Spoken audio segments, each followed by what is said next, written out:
What I want to talk to you about today absolutely blew my mind when I first discovered it. Picture this. It's 1996 and Jensen Huang is sitting in a cramped office in Santa Clara, staring at a stack of unsold computer chips that represent his company's first product. The NV1 chip was supposed to revolutionize 3D graphics. Instead, it's collecting dust on shelves while his competitors' products are flying off of them. NVIDIA has burned through most of its funding. The team has been slashed from 100 employees to just 30, and they have maybe 6 months of runway left. 6 months. That's it. But here's the thing that gets me about this moment, and this is so important. Most CEOs would have been updating their resumes or calling bankruptcy lawyers. Jensen does something completely different. Something that, when you really think about it, is either brilliant or completely insane. He picks up the phone and calls the CEO of Sega, NVIDIA's biggest customer, to tell him that they should find another partner. But wait, it gets better. Oh, and by the way, could Sega please pay them in full for the failed project, or his company would be dead within weeks? I can almost hear that phone call. I mean, can you imagine? The pause on the other end. The CEO is probably thinking, this guy is either insane or the most honest person I've ever dealt with. But here's what happened next that changes everything. Sega CEO says yes. He pays them in full for a product that doesn't work, giving NVIDIA just enough runway to survive. How insane is that? That moment of brutal honesty in the face of catastrophic failure, that isn't just a survival instinct. This is important. This is important to repeat over and over again. It was the first glimpse of something that's going to define Jensen's entire career, his willingness to destroy what wasn't working, no matter how much it hurt, to build something that could change the world. Today, NVIDIA is worth roughly $4 trillion, and Jensen is the longest-serving CEO in the S&P 500. And the AI revolution powering ChatGPT, self-driving cars, and the next generation of computing, it all runs on the chips his company makes. But here's what's fascinating. The path from that near-bankruptcy moment in 1996 to becoming one of the most valuable companies on earth is filled with decisions that would have destroyed lesser leaders. Decisions that you and I are going to explore together today. And I think you're going to be as amazed as I was when you see how all of this unfolds. Welcome to Inflection Moments. I'm David Franklin, and you and I are about to dive into something fascinating. You know that moment when everything changes for an entrepreneur? When one decision, one pivot, one breakthrough suddenly shifts their entire trajectory. That's what we're hunting for today. If you're building something, if you're that founder grinding it out, making those impossible decisions that keep you up at night, this episode is for you.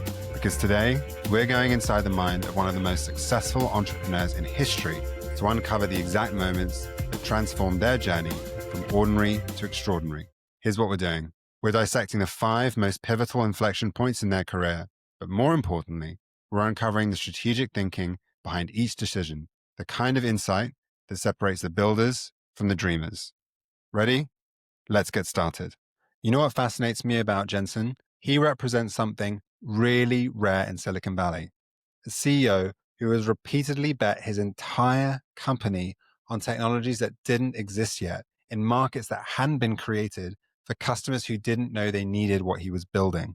Most leaders talk about taking risks. Jensen has made betting the company a core strategy, and somehow, it keeps working. But here's what really gets me. Every time NVIDIA faced an existential crisis, Jensen didn't just survive it. He uses it as fuel to completely reinvent what the company could become. When their first chip failed spectacularly, they pivoted and created the modern GPU. When they dominated gaming graphics, but saw the writing on the wall, they abandoned a massive mobile market to chase a non-existent AI market. And when deep learning was still an academic curiosity, they spent billions developing tools that had no customers yet. And that pattern, that's what we're diving into today. We're going to explore the 5 pivotal moments that transformed Jensen from a scared 9-year-old immigrant kid who couldn't speak English into the architect of the AI revolution. These aren't just business decisions. They're moments where he rewired his entire worldview about what it means to lead, to fail, and to bet everything on an uncertain future. First, we'll explore how being sent to what he thought was a prestigious boarding school, but was actually a reform school for troubled kids, taught him that adversity could become fuel. And listen, this story is wild. Picture a 9-year-old discovering that everything he believed about his situation was completely wrong, and instead of breaking down, he just starts making deals with his classmates. Then we'll sit in that Denny's booth in 1993, where 3 engineers with 0 leadership experience decided to start a company with $600, just $600, to compete with Intel. I mean, the audacity of that decision still amazes me. We'll feel the panic of a crisis that happened during Jensen's leadership and see how he turned near bankruptcy into the foundation for creating the entire GPU industry. This is where it gets really interesting because most CEOs would have made excuses or just blamed the market, and Jensen does something completely different. We'll witness his most counterintuitive decision, walking away from a massive mobile chip market in 2010 to chase what he called a $0 billion robotics market. 0 billion. He literally admits that the market doesn't even exist. And finally, we'll understand how a 2012 academic paper about deep learning made Jensen realize that everything his company had been building for a decade was actually preparation for something much bigger, the AI revolution that would make NVIDIA one of the most valuable companies on earth. What emerges is a pattern of leadership that challenges everything we think we know about building successful companies. Jensen hasn't just built NVIDIA, he's shown us what it looks like to lead by constantly reinventing yourself and your business, even when you're already winning. And here's the thing that keeps coming back to me as I've been researching the story. Every single one of these decisions looked crazy at the time. Every single one. But there's a method to what seems like madness. And once you see the pattern, you can't unsee it.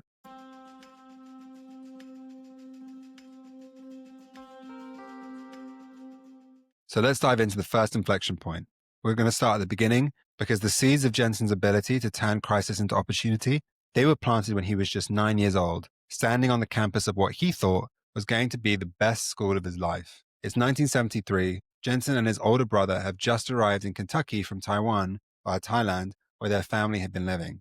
Their parents have scraped together everything they have to send their boys to what they believe is a prestigious American boarding school. This is the Oneida Baptist Institute. In their minds, this is the golden ticket, the chance for their children to get the education that will set them up for success in America. So picture Jensen, this skinny 9-year-old kid who barely speaks English, clutching his suitcase and looking up at the brick buildings of Oneida. He's probably nervous, but excited. His parents had sold nearly everything they owned to make this happen. And this is supposed to be his pathway to the American dream. But within days, maybe even hours, Jensen realizes something is very, very wrong.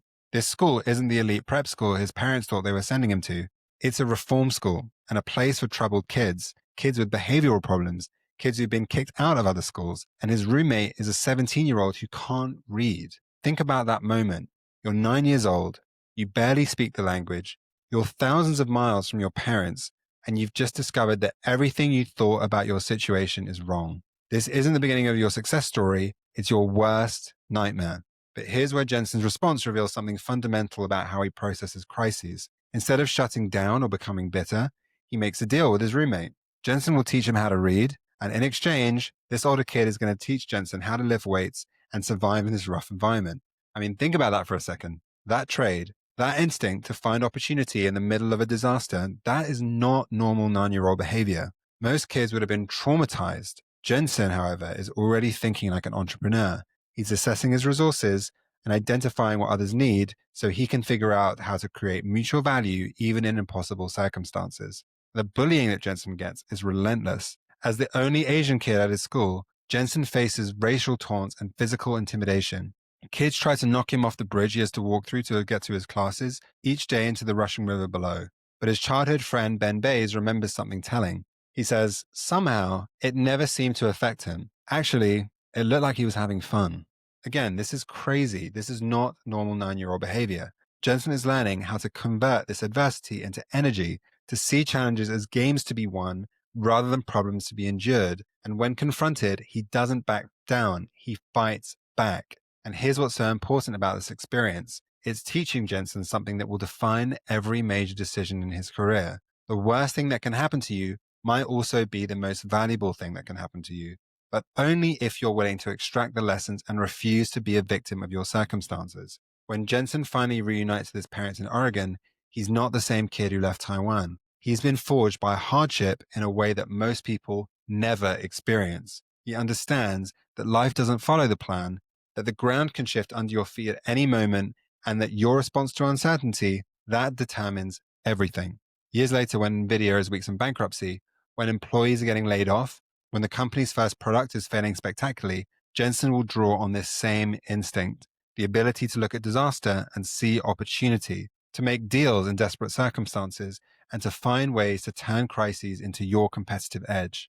But this childhood experience teaches Jensen something else that's crucial. Sometimes the people who don't believe in you, who underestimate you, and who write you off, they're actually giving you a gift. They're teaching you to rely on yourself, to find strength you didn't know you had, to prove that these external circumstances don't define what's possible. That 9-year-old kid learning to read with a troubled teenager in a Kentucky reform school, he's already practicing the skills that will one day help him convince Sega to pay for a failed product, persuade investors to fund an impossible vision, and lead NVIDIA through multiple near-death experiences to become one of the most valuable companies on earth.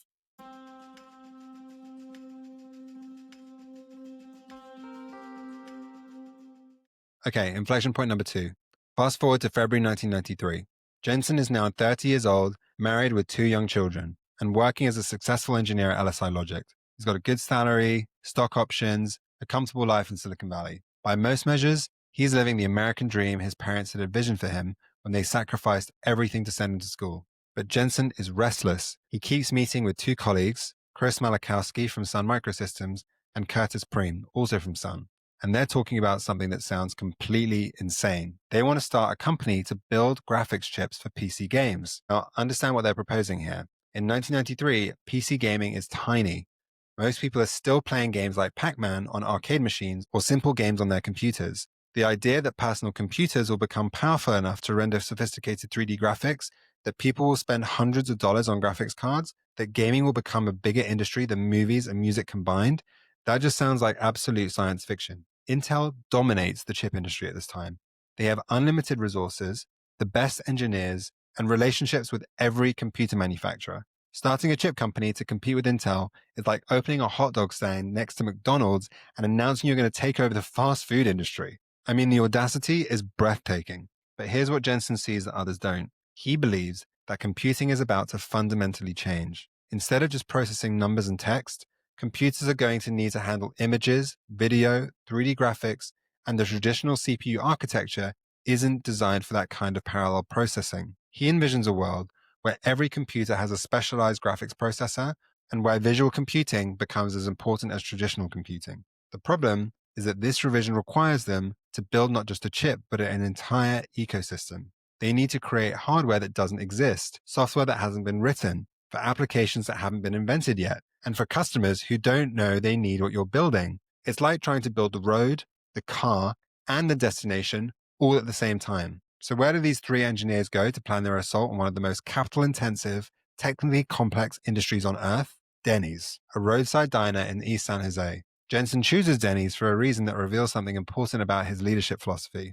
Jensen actually worked at Denny's as a teenager, bussing tables and washing dishes. He knows it's loud enough that no one can overhear their conversations. The coffee's cheap, and they can sit down for hours without anyone bothering them. But more than that, Denny's represents something to Jensen. It's a place where he learns that hard work and humble beginnings don't disqualify you from big dreams. So picture this scene. 3 engineers, hunched over a booth, sketching chip architectures on napkins, talking about revolutionizing an industry they've never worked in, planning a company that they have no idea how to run. The waitress keeps refilling their coffee, or they're literally trying to figure out how to compete with Intel. They initially name their company Envision until they discover that name is already taken by a toilet paper company. Crazy, right?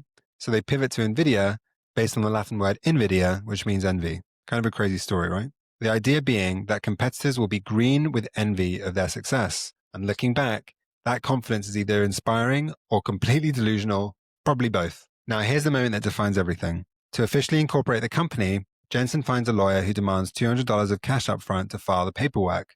Jensen empties his pockets and he's got the money, but not much more. And after that meeting, he goes back to Chris and Curtis and asks them each for $200 for their shares. So the total startup capital is $600. Think about that.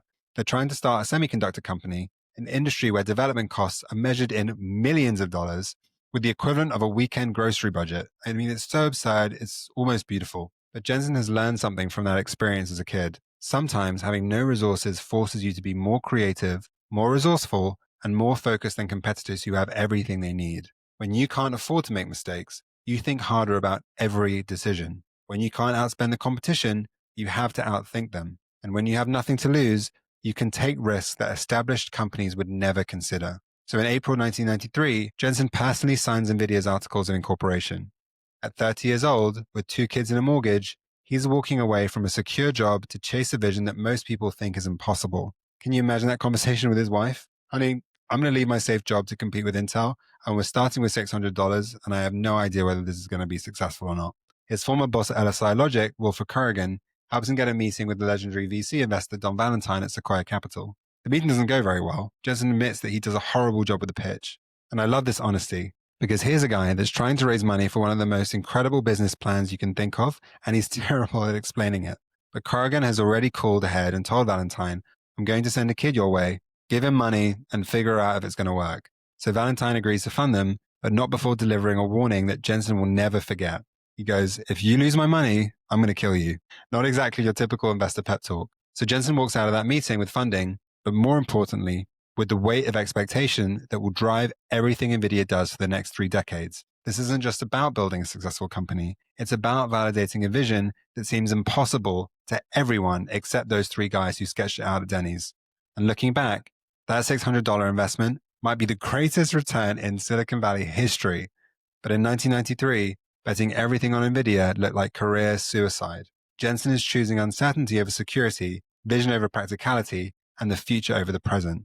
And what he doesn't know yet is that the hardest part isn't getting the money or incorporating the company. It's what comes next. Because having the vision is one thing, surviving long enough to make it real, that's about to nearly kill them.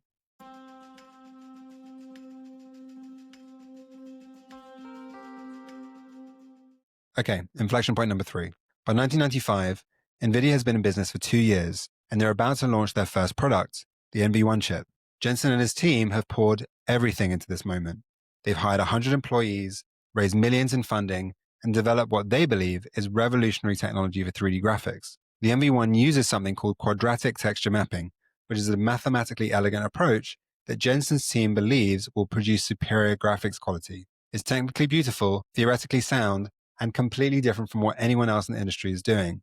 Jensen is convinced that they're about to change everything, but there's a problem brewing that Jensen doesn't fully understand yet. While NVIDIA has been perfecting their quadratic approach, Microsoft has been quietly developing something called DirectX, which is a set of programming standards that's going to define how 3D graphics work on PCs. And DirectX is built around triangular texture mapping, not quadratic. So picture Jensen in late 95, watching the first NV1 chips come back from the plant. This is the moment every startup lives for. Your first product, finally real, ready to ship.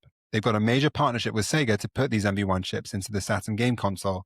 They've got PC graphics card ready to hit the market.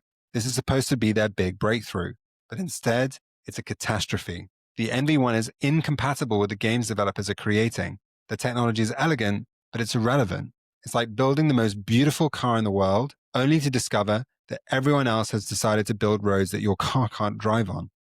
Sales are disastrous. The partnership with Sega starts falling apart. Other customers cancel orders. Jensen watches 2 years of work, millions of dollars in investment, and the careers of brilliant engineers all disappearing at once. Can you imagine sitting in those meetings? The silence when these sales numbers come in? But here's where that school experience that Jensen learns as a kid kicks in. That ability to see opportunity in the middle of disaster. Instead of denying the problem or blaming others, Jensen does something that separates great leaders from everyone else. He confronts the truth, even when it's devastating. So Jensen calls a meeting with the entire team. He stands up in front of 100 employees, people who have believed in his vision, who have worked impossible hours, who've bet their careers on NVIDIA, and he tells them the truth.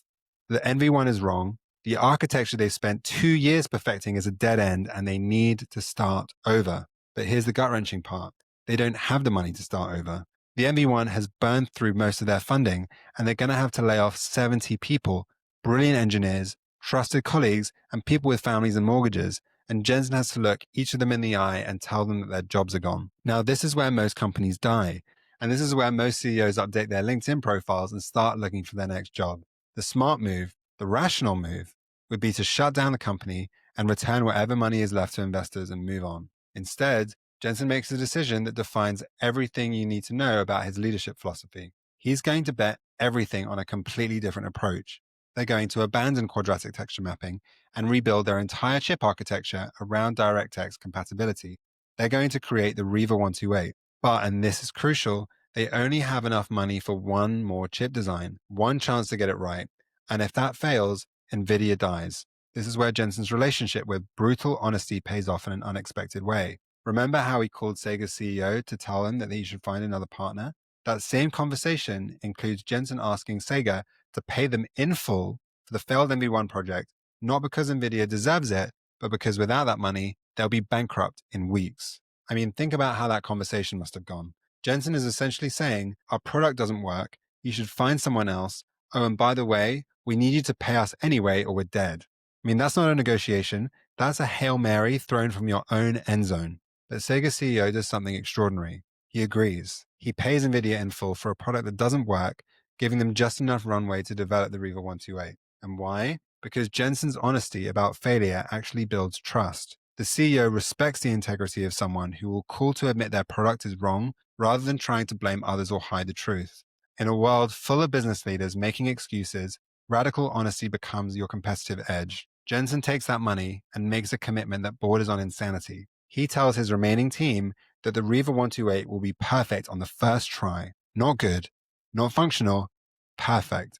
Because if it's not perfect, they'll be out of business before they get a second chance. The development of the RIVA 128 becomes a masterclass in focused execution under impossible pressure. They use software emulation to test everything virtually before fabricating the chip, an approach that's expensive and time-consuming, but eliminates the risk of discovering bugs after manufacturing. When the RIVA 128 finally comes back from fabrication in 1997, Jensen's gamble pays off spectacularly. The chip works perfectly. It's compatible with DirectX, delivers excellent performance, and costs less than competing products. They sell 1 million units in the first year. But the real transformation isn't in NVIDIA's technology, it's in Jensen's leadership philosophy. The failure with the NV1 chip teaches him that being right about the future matters more than being proud of your current technology. That admitting mistakes quickly and completely is more valuable than defending decisions that aren't working. That sometimes the best thing that you can do for your vision is to destroy your current approach and start over. Most importantly, he learns that surviving catastrophic failure isn't about avoiding mistakes. It's about making mistakes faster than your competitors, learning from them more completely, and iterating toward the right answer while others are still defending their first wrong answer. The RIVA 128 saves NVIDIA, but more than that, it establishes the pattern that will define the next 25 years. Build something revolutionary, bet everything on it, be willing to destroy it if it's not working, and always be ready to reinvent your entire company around a better vision of the future. So here's what really gets me about this whole story. Most leaders would have been traumatized by this, but Jensen was energized by it. He discovered something more valuable than a successful product. He discovered a process for turning disasters into breakthroughs. And that process, that's going to serve him well because the biggest tests are still ahead.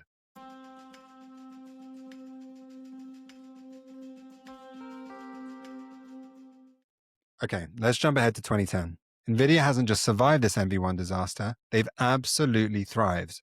They've become the dominant player in PC gaming graphics. They've gone public, joined the S&P 500, and built a multi-billion-dollar business around GPUs. Jensen's vision of specialized graphics processors has been proven right in every way that matters. And now, they're facing the biggest opportunity ever, the mobile revolution. Smartphones are exploding everywhere you look. The iPhone has completely redefined what mobile devices can do, and everyone can see that mobile computing is going to be absolutely massive. So NVIDIA has developed this Tegra processor, a chip designed specifically for smartphones and tablets. They are perfectly positioned to ride what looks like the biggest wave in computing history. The numbers are staggering. The global smartphone market is approaching 1 billion devices per year. Billion. Even a small share of that market represents billions in revenue. So NVIDIA's Tegra chips are competitive, they have design wins with major manufacturers, and mobile looks like it could become bigger than PC gaming ever was. But Jensen is looking at something that no one else is seeing. He's watching the emergence of AI research, these early experiments with deep learning, and he's beginning to understand that NVIDIA's GPUs might be uniquely suited for a completely different kind of computing. And here's the thing that's fascinating about this moment. Jensen isn't being forced to choose between mobile and AI. NVIDIA could absolutely pursue both strategies. They have the resources, the talent, and the technology. And most CEOs would have expanded into mobile while keeping AI as a side project, right? That's the obvious move. Instead, Jensen makes what looks like the most counterintuitive decision in NVIDIA's history. He walks away from the mobile market entirely, not reduces focus, not splits resources, abandons it completely. I mean, picture the boardroom conversations. Can you imagine trying to explain this to your investors that you're going to ignore a multi-billion-dollar market that you're already competing in to chase something that doesn't exist yet? Jensen is essentially saying, we're going to retreat from this giant phone market to create what I'm calling a $0 billion robotics market. $0 billion market. I mean, think about that phrase for a second. Jensen is literally admitting that the market he wants to chase doesn't exist. There are no customers, no revenue, no proof that anyone will ever need what he's trying to build.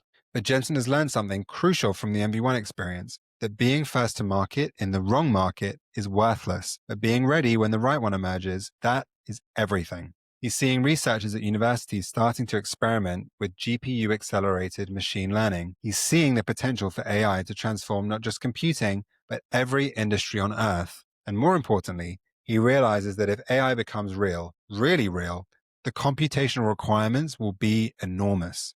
Traditional CPUs process instructions sequentially, one calculation at a time, but AI requires massive parallel processing, exactly what GPUs were designed to do for graphics. The same architecture that renders millions of pixels simultaneously can potentially train neural networks with billions of parameters. It's like discovering that the race car you built for one track is actually perfect for a completely different kind of racing. So Jensen makes the call. NVIDIA is going to go all in on AI computing, even though AI computing barely exists yet.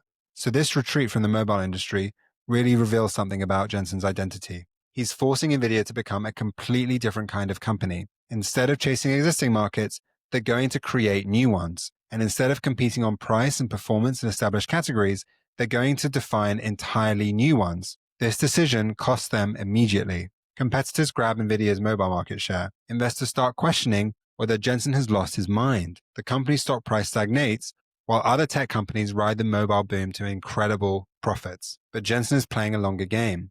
While everyone else is fighting over smartphone chips, NVIDIA is building the infrastructure for AI. And this is what they later named CUDA, the software platform that makes it easier for researchers to use GPUs for non-graphics computing. They're working with universities, partnering with AI researchers, building the tools for applications that don't exist yet. It's worth pausing to understand how radical this decision really is. Jensen is betting NVIDIA's future on his belief that AI will eventually require specialized computing hardware and that NVIDIA's GPUs will become the platform of choice for AI development. He has no proof that this will happen. He has no timeline for when it might happen, and he has no guarantee that someone else won't build better AI hardware. He's essentially saying, I believe the future of computing will be defined by AI, and I believe NVIDIA's parallel processing architecture will become essential for that future. So we're going to sacrifice our current success to be ready for a future that may or may not arrive. So this moment teaches Jensen something that's crucial about leadership. Sometimes the most important decision that you can make is what not to do. Sometimes protecting your vision of the future requires walking away from profitable opportunities in the present, and that sometimes the biggest risk is not taking enough risk. But more than that, it establishes Jensen's approach to what he calls strategic patience. Instead of optimizing for the next quarter or the next year, he is optimizing for the next decade. He's willing to sacrifice short-term profits for long-term positioning. And this decision will ultimately prove to be one of the smartest strategic moves in Silicon Valley history, because in 2010, walking away from billions in mobile revenue to chase a market that doesn't exist yet, that just looks like the mistake that will define Jensen as the CEO who threw away NVIDIA's future for a fantasy about AI. Except it isn't a fantasy. And the payoff is about to be bigger than anyone can imagine.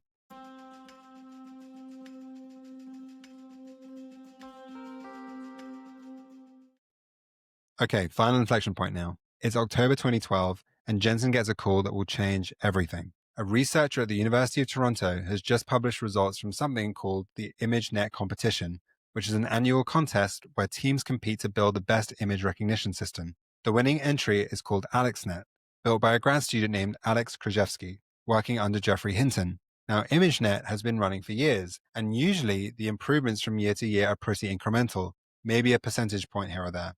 But here's what makes Jensen literally stop what he's doing and pay attention. AlexNet isn't just incrementally better than the previous winners, It's devastatingly, shockingly, impossibly better. Where the second place finisher achieves a 26% error rate, AlexNet achieves just 15%. So think about that for a second. That's not an improvement, that's a breakthrough that suggests that something fundamental has changed in how computers can understand images. And here's the kicker. AlexNet was trained entirely on NVIDIA GPUs. Jensen realizes he's looking at proof of concept for everything he's been betting on for years. All those conversations about parallel processing revolutionizing computing beyond graphics, all that investment in CUDA, all those decisions to walk away from profitable markets to chase this AI vision, suddenly there's mathematical proof that he's been right. But here's what's fascinating about Jensen's response. He doesn't celebrate or declare victory. Instead, he gets on a plane. Jensen starts traveling to every AI research lab in the world. He meets all the pioneers of deep learning. But get this, he doesn't go as a salesman trying to pitch NVIDIA's products. He goes as a student trying to understand what these researchers need, what's holding them back, and how NVIDIA can help them accelerate their work. I love this approach. Here's a CEO who could have just said, great, we're already winning and focused on sales. Instead, he's asking, what are we missing and how can we do it better? This is crucial. Jensen recognizes that AI isn't just a new market for existing products, it's a completely new computing paradigm that will require new hardware, new software, new tools, and new ways of thinking about what computers can do. He sees researchers struggling with training times that take weeks or months. He sees brilliant algorithms limited by computational constraints, and he sees the potential for AI to transform every industry, but only if the technology can scale beyond academic experiments. So Jensen makes another bet the company decision. NVIDIA will become the platform company for AI. This isn't about selling chips to AI researchers, though they do that. This is about building an entire ecosystem that makes AI development faster, easier, and more accessible. They expand CUDA from a basic programming interface into a comprehensive platform with hundreds of libraries, thousands of pre-built functions, and support for every major AI framework. But the real transformation happens when Jensen starts thinking about AI not as a technology product, but as a new industrial revolution. He begins to see that AI will reshape manufacturing, healthcare, transportation, finance, every sector of the economy, and all of those transformations will require massive computational power. Jensen starts talking about something he calls accelerated computing, the idea that traditional CPU-based computing has hit physical limits and that the future belongs to specialized processors working in parallel. GPUs aren't just graphics chips anymore. They're the foundation for a new kind of computing that can handle the massive parallel processing requirements of artificial intelligence. This vision culminates in 2016 when Jensen makes a declaration that sounds completely insane at the time. He says, "We're going all in on deep learning. We think this is going to utterly change computing. This is a brand new computing model." So remember, this is 2016. AI is mostly an academic curiosity.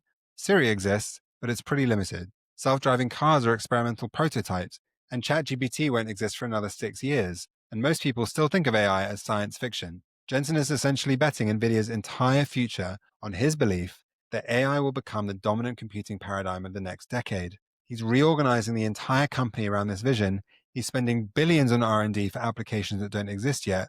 He's hiring AI researchers, building AI supercomputers, and creating tools for AI developers who barely exist yet. And then the breakthrough moment arrives, but not in a way that anyone expects. In November 2022, OpenAI released ChatGPT, and suddenly everyone understands what Jensen has been talking about for a decade. Generative AI isn't a research project anymore. It's a product that millions of people use every day, and it's all running on NVIDIA GPUs. The transformation is immediate and staggering. Every major tech company, Microsoft, Google, Amazon, Meta, they all suddenly need massive amounts of GPU computing power to train their AI models. And NVIDIA's data center revenue explodes. Within just a few years, NVIDIA's data center revenue explodes from just $3 billion in 2020 to nearly $100 billion today. But here's what's remarkable about this moment. Jensen isn't surprised. He's been preparing for this for over a decade. When the AI boom finally arrives, NVIDIA isn't scrambling to catch up. They're already the dominant platform with the best hardware, the most comprehensive software ecosystem, and relationships with every major AI researcher and company in the world. And the stock market recognizes what's happening almost immediately. NVIDIA's market cap grows from around $80 billion in 2020 to nearly $4 trillion at the time of recording, making it one of the most valuable companies on earth. But for Jensen, I don't think the financial success is the real victory. The real victory is seeing his decade-long bet on the future of computing validated in the most spectacular way possible. Every retreat from existing markets, every investment in unproven technology, every decision to sacrifice short-term profits for long-term positioning, it all led to this moment. Jensen has transformed NVIDIA from a graphics chip company into the foundational platform for the AI revolution.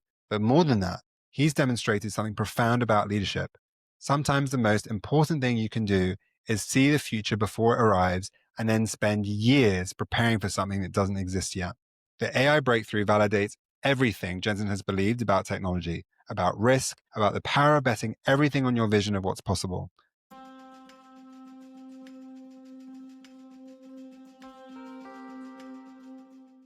When you take a step back and look at these 5 inflection points in Jensen's life, from that 9-year-old kid learning how to survive, to the AI visionary transforming global computing, something fascinating emerges. There's a pattern here that reveals something profound about how extraordinary leaders actually think. Most people, when they face crisis or uncertainty, have this instinct to minimize risk, to protect what they already have, to make conservative choices that preserve the status quo. But Jensen, he does the exact opposite.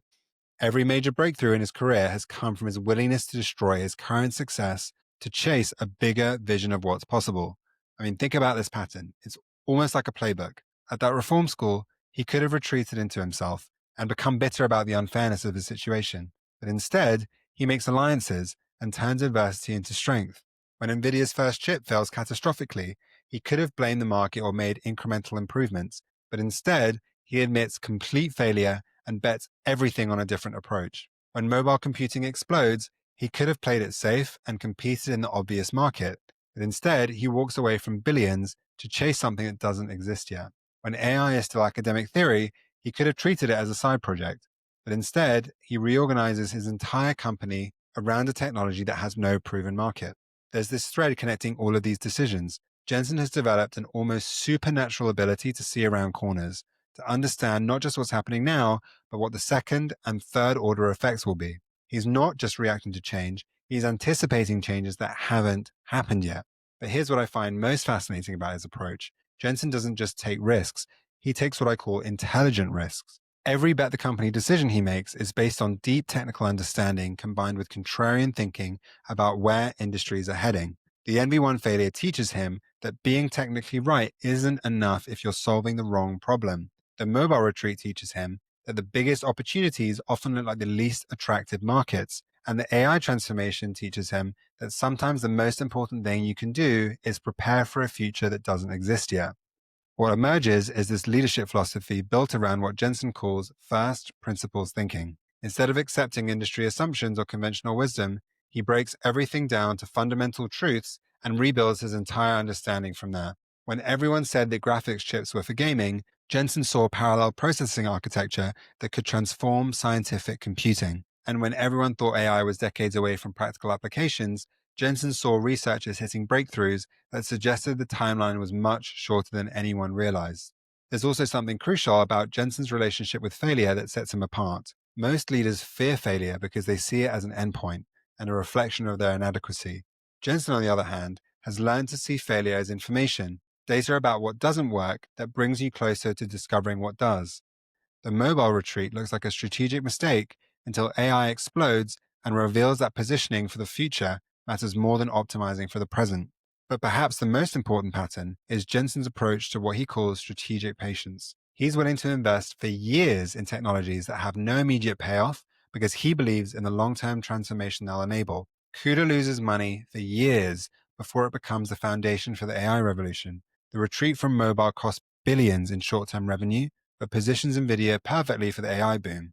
And this isn't gambling, this is calculated betting on technology trends that others either can't see or don't believe in yet. Jensen has developed an ability to identify inflection points in technology and position his company to ride those waves rather than being disrupted by them. And honestly, that is incredible to watch. There's also something profound about how Jensen thinks about competition. Most CEOs try to beat their competitors in existing markets, but Jensen tries to create new markets where competition doesn't exist yet. When everyone was competing in mobile chips, he was building the AI computing platform. When everyone is competing in AI chips, he is already thinking about what comes after AI. The pattern reveals a leader who has learned to thrive in uncertainty rather than merely survive it. Instead of seeing change as a threat to be managed, Jensen sees change as an opportunity to be captured. Instead of trying to predict the future, he's trying to create it. But here's what makes this pattern sustainable. Jensen doesn't just bet on his vision. He creates systems that allow NVIDIA to execute on that vision better than anyone else. The technical excellence, the ecosystem building, the relationships with researchers, and the platform strategy, all of that creates competitive advantages that compound over time. And what we're seeing is leadership that operates on multiple time horizons simultaneously. Jensen makes quarterly decisions that support his annual strategies that enable decade-long visions. The pattern behind Jensen's success isn't just about being willing to take risks. It's about developing the judgment to know which risks are worth taking, the technical depth to understand what's actually possible, and the organizational capability to execute on visions that seem impossible to everyone else. And that's something that you and I can learn from, no matter what we're building.